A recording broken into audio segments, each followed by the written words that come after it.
Tired of dealing with annoying flies, fruit flies, and gnats in your home? The Zevo Flying Insect Trap is your ultimate solution. Don't wait. Check out the link in the video description now to get your Zevo Flying Insect Trap on Amazon and enjoy a bug-free home today. A couple were horrified to find the stunning estate they bought for £1.5 million was stripped of its most valuable assets by the previous owner. Martin and Sarah Cotton were over the moon when they sealed the deal for their new Grade 2 * listed mansion in Cornwall. Bochum Manor came with a gorgeous Jacobean oak staircase, a walnut-paneled library, and an incredible history dating back to the Domesday Book. The 10-bedroom Gothic Revival house even boasted secret passageways, historic stained-glass windows, and came with 13 beautiful holiday homes as part of the estate. Everything about it was the stuff of dreams. But when the couple set foot inside for the first time since buying the property, elation quickly became devastation. They discovered that former owner Dr. Mark Payne had ripped out doors, windows, fireplaces, floors, guttering, and even the plumbing and electrics.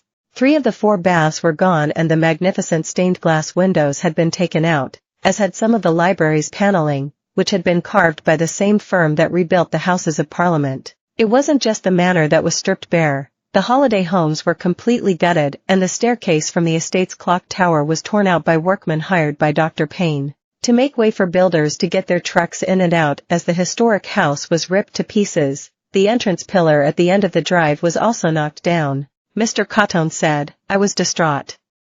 It was like a war zone or like a tornado had shredded the place.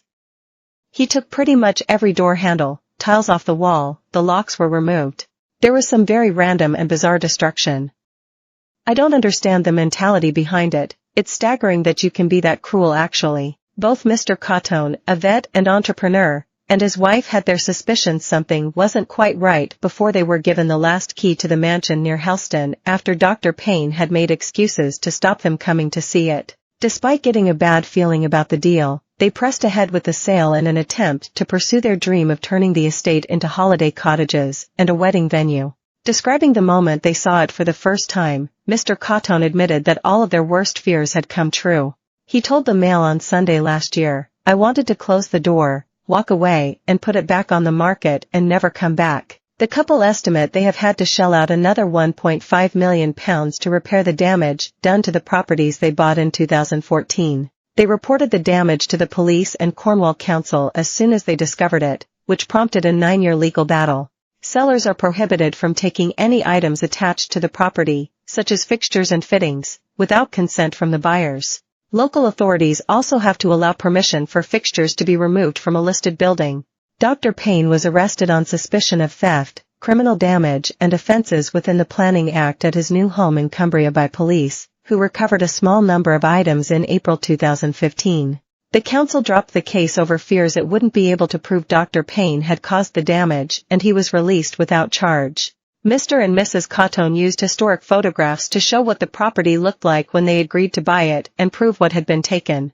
They presented their case to the council again, who were advised by an external lawyer they hired that they had ample evidence to prosecute. Much-loved fashion retailer to close all of its stores for good within weeks. Man accused of killing BBC man's family paralyzed himself before arrest. Urgent warning for anyone heading to France for a holiday over the next few days. British woman, 45, drowns at Lanzarote Beach while on holiday with family. But the council still refused to pursue Dr. Payne, something which Mr. Cotton still cannot fathom.